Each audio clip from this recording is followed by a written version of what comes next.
Cümleten selamünaleyküm dostlar. Yeni videomdan hepinize merhabalar. Nasılsınız, iyi misiniz? Şükür Allah'a ben iyiyim. Arkadaşlar bugün kaldığımız yerden işlere devam ediyoruz. Gelirken evet membran diyordum ya, membran aldım. Şimdi bütün lambirlerini çaktıktan sonra onları sermek benim için eziyet olacak. Neden eziyet olacak? Yani ya aralarına böyle boylu boyunca ağaç atmam lazım üzerinde durabilmem için. Ama en azından şu alt sırayı yani yaptıkça böyle devam edersem, tamamlarsam bence çok daha iyi olacağını düşünüyorum. Sonra şey yapabilirim. Tam en üst zirvede zorlanabilirsem o zaman belki bir ağaç atıp üzerine basmak için o şekilde şey yapabilirim. Üzerinde durabilirim. Yalnız çakacağım membran çivilerini yani şu 5-10'ların hizasından çakayım ki üzerine tahta atacağım zaman yani boşa gitmesin. Daha sağlam tutması için. Çünkü sonuçta üzerinde beni taşıyacak. O yüzden bu şekilde kaldığımız yerden işlere devam ediyoruz. Hepinize iyi seyirler. Kanalıma abone olmayı, videolarımı beğenmeyi lütfen unutmayın.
Arkadaşlar çatının işi bitti.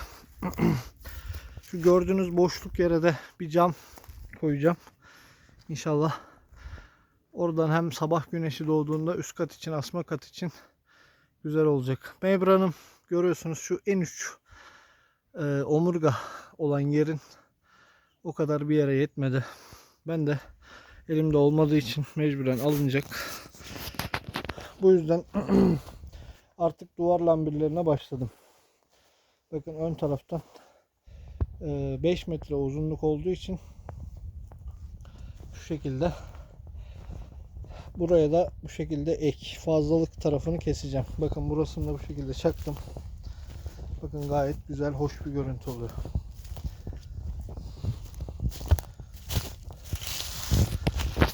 Bakın çatıya çıkıp yapabilmem için, membranları çakabilmem için boydan boya tahta attım, onları sökeceğim. İşte bak biraz önce güneşten görünmedi. Yetmeyen yer o kadarcık bir yer kalmadı. Duvar işlemlerine devam ediyorum. Şuraya bir tane pencere koymayı düşünüyorum. Şimdi şu taraftan yapmaya devam edeceğim. İyi seyirler. Evet dostlarım, son durum bu şekilde. Bakın pencereyi de oturttum yerine. Şu şekilde.